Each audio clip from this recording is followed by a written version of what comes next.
안녕하세요. 저상버스 탈 결심 연출을 맡은 박현주입니다.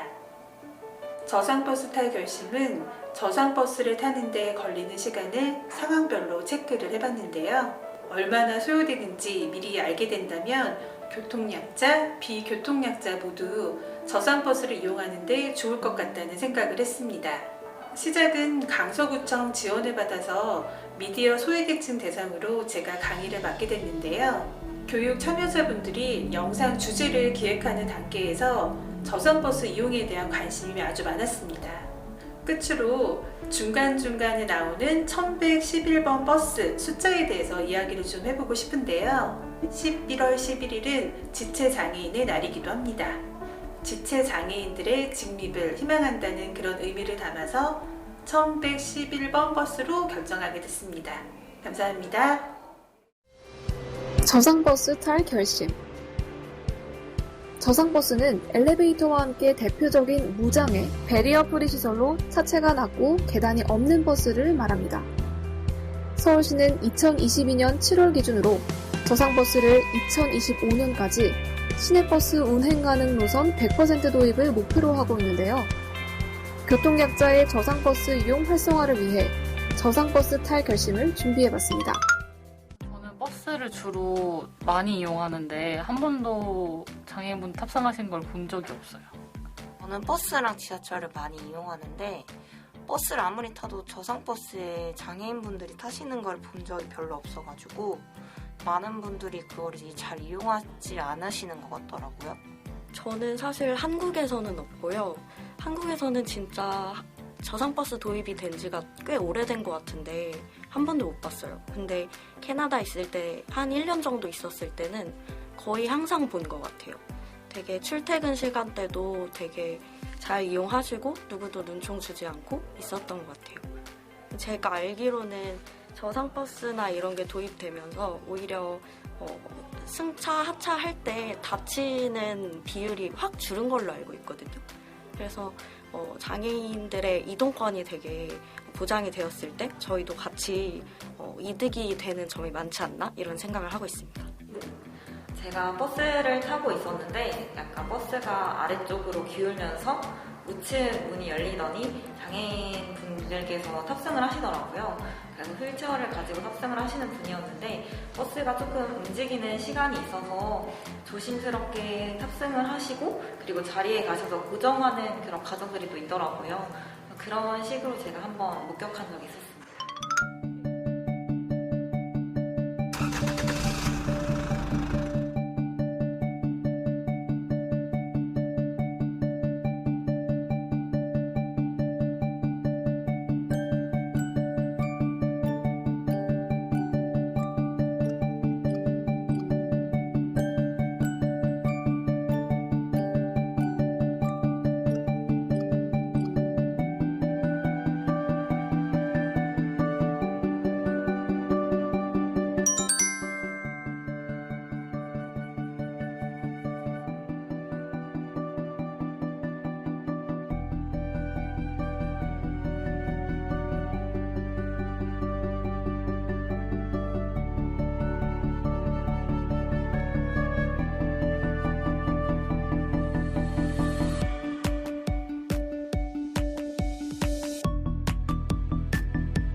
학교 다닐 때 그때 다른 특별한 교통수단이 없을 때요. 없으니까 버스밖에는 없으니까 그때는 타고 다녔거든요.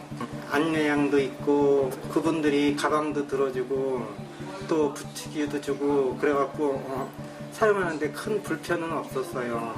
근데 이제 안내양이 이제 없고 그럴 때는 누가 도와줄 사람이 없어갖고 버스를 못 타게 됐어요. 오늘 그 처음 저당버스를 한번 탔는데요. 턱이 없으니까 일단 올라가기가 아주 좋았어요.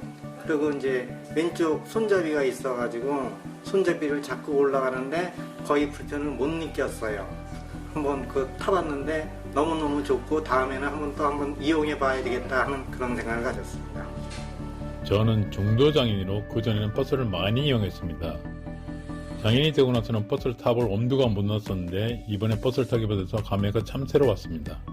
승객이 없는데도 눈치가 많이 보였고요. 도움을 주시는 기사님께도 왠지 죄송한 마음이 크게 들더라고요. 그런데 다른 승객까지 있는 버스를 타러 가면 못할 것 같던데요. 아무도 없는데 눈치가 많이 보였거든요.